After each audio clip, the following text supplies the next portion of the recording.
여러분 안녕하십니까? 오늘 또 참으로 좋은 날입니다. 하나님께서 여러분에게 충성스러운 마음으로 충만하게 채워주시기 바랍니다. 저는 오늘 창세기 15장 6절로 17절의 말씀을 가지고 기적을 산출하는 기도의 비결이라는 제목으로 여러분과 함께 은혜를 나누고자 합니다. 많은 성도들이 제게 찾아와서 이렇게 묻곤 합니다. 목사님, 아무래도 저는 하나님을 믿을 자격이 없나 봐요. 남들은 응답을 쉽게 받고 기적도 많이 체험하는데 저는 철회하고 금식에도 응답이 영 오지 않으니 이것이 어찌된 일인지 모르겠습니다. 도대체 어떻게 하면 저도 남들처럼 응답을 받고 기적을 체험할 수 있을까요?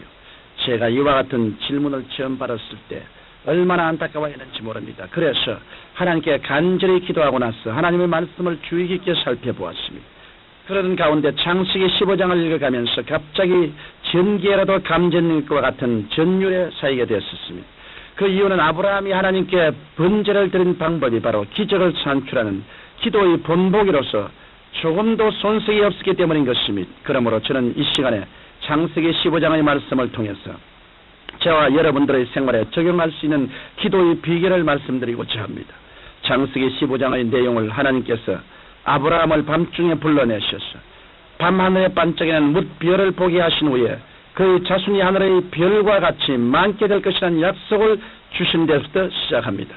하나님께서는 이러한 약속을 해주신 다음에 아브라함에게 제단을 쌓고 삼년생 암염소와 수양, 산비둘기, 집비둘기 새끼로 제사를 지내라고 명하셨습니다.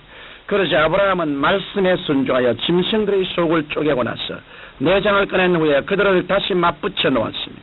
그렇지만 아브라함은 새는 쪼개지 않은 채 제단 위에 놓고 하나님의 응답을 기다렸습니다.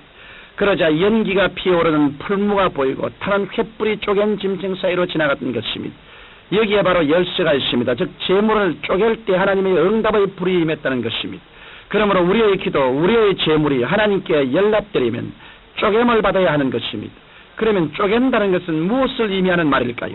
그것은 우리가 가지고 있는 모든 것을 하나님 앞에 드러내 보인다는 것을 의미합니다. 그것은 로마서 12장 1절에 너희 몸을 하나님이 기뻐하시는 산 제사로 드리라는 말씀이 기록되어 있듯이 우리의 모습 그대로를 하나님께 내어놓는다는 것을 의미하는 것입니다. 그러면 우리는 무엇을 쪼개야 하며 기적을 산출하기 위해서 어떻게 기도해야 할까요?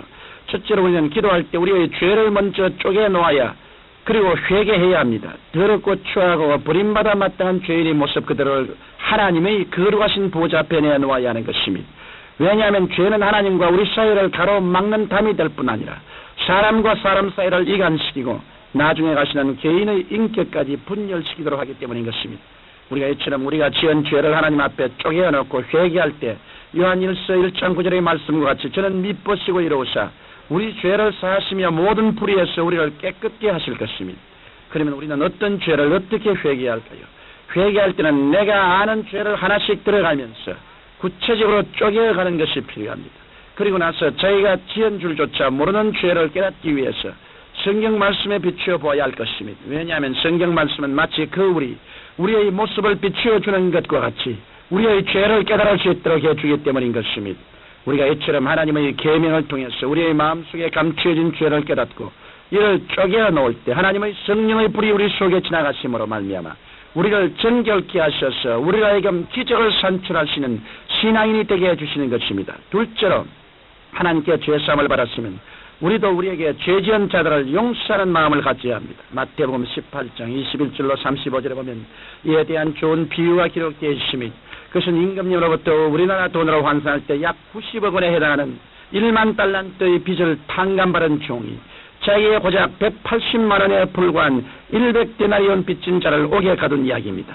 이와 같은 배은망덕한 일을 지내들은 임금님은 분노하여 그 종이 빚을 다 갚을 때까지 옥에 가두도록 명령하셨습니다. 오늘날 수많은 사람들이 바로 이 비유에 나오는 파렴치한 종과 같이 자신들을 하나님께로부터 엄청난 분량의 죄를 용서받고 있어도 자신들에게 잘못한 사람의 허물을 용서해 주지 않고 원한과 미움을 품고 있기 때문에 육체적으로 영적으로 고통을 당하고 있는 것입니다. 그러므로 저와 여러분은 죄는 미워하되 죄인까지 미워해서는 안 되는 것입니다. 마태복음 6장 14절로 15절에 보면 너희가 사람의 과실을 용서하면 너희 천부께서도 너희 과실을 용서하시려니와 너희가 사람의 과실을 용서하지 아니하면 너희 아버지께서도 너희 과실을 용서하지 아니하시라고 기록되어 있습니다. 그러므로 우리가 지은 죄를 먼저 하나님 앞에서 쪼개어 회개한 후에 우리에게 죄 지은 자들의 죄를 용서해 주어야 그 회개의 기도가 열매를 맺게 되는 것입니다. 청취자 여러분, 혹시 여러분은 여러분의 부모, 형제, 친지 그리고 여러분의 이웃을 용서하시지 않고 원한과 미움을 계속 품고 있지는 않으십니까? 만일 그러시다면 이 시간에 하나님 앞에 나오셔서 쪼개어내십시오. 그리하면 하나님의 성령의 횃불이 여러분의 마음 깊숙한 곳에 있는 상처의 마음으로 말미암아 여러분의 성한 심령을 싸매어주고 여러분의 기도에 응답해 주시는 것입니다. 셋째로 이와 같이 죄를 회개하고 다른 사람들의 죄를 용서해 준 다음에는 겨자씨만한 믿음을 가지고 약속의 말씀에 근거한 기도를 해야 합니다. 여러분들은 저에게 나는 하나님께서 모든 일을 잘 처리하실 줄 알기 때문에 이것을 해달라 저것을 해달라고 기도하지 않고 가만히 하나님의 때만 기다립니다라고 말하든가 그렇게 하는 사람들이 있는 것입니다. 예수님께서 병 고치실 때 예수님께서는 언제나 병 고침 받는 사람들의 구체적인 믿음을 먼저 보셨습니다. 그리고 나서 하신 말씀이 바로 내 믿음이 너를 구원하였느니라고 말씀하셨습니다. 예수님께서는 항상 역사를 베푸시려고 할 때 기적을 체험하기 원하는 사람의 믿음을 먼저 보시던 것입니다. 그렇기 때문에 우리는 기적을 체험하기를 원한다면 우리의 적은 믿음일지라도 그것을 주님 앞에 내보여야 하는 것입니다. 그리하면 마태복음 17장 20절에 너희가 만일 믿음이 한 겨자씨만큼만 있으면 이 산을 명하여 여기서 저기로 옮기라 해도 옮길 것이요 또 너희가 못할 것이 없으리라고 기록되어 있듯이 초자연적인 기적을 산출할 수 있게 되는 것입니다. 뿐만 아니라 우리가 기도할 때는 하나님의 약속의 말씀을 부여잡고 기도해야 합니다. 그것은 마치 우리가 옷을 걸려고 할 때 옷걸이가 벽에 있어야 하는 것과 같습니다. 우리가 하나님 아버지 성경 몇 장 몇 절에 이 말씀을 주시지 않았습니까? 이 약속의 말씀을 믿고 간구하오니 말씀대로 이루어 주옵소서라는 기도를 드릴 때 하나님의 응답의 손길이 함께 하시는 것입니다. 청취자 여러분, 여러분은 여러분의 생활과 환경 속에 시험과 환난이 다가왔을 때 어떻게 행동하셨습니까? 혹시 갈 길 못 찾고 방황하다가 절망에 빠지지는 않으셨습니까?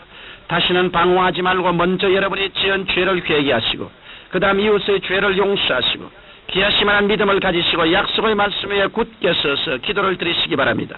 그리하면 여러분에게 엄습한 고통의 밤은 환희의 새벽으로 변화되고 여러분은 영혼이 잘됨같이 범사에 잘되고 강건한 삼박자 구원의 축복을 생활 속에 누리게 되실 것입니다.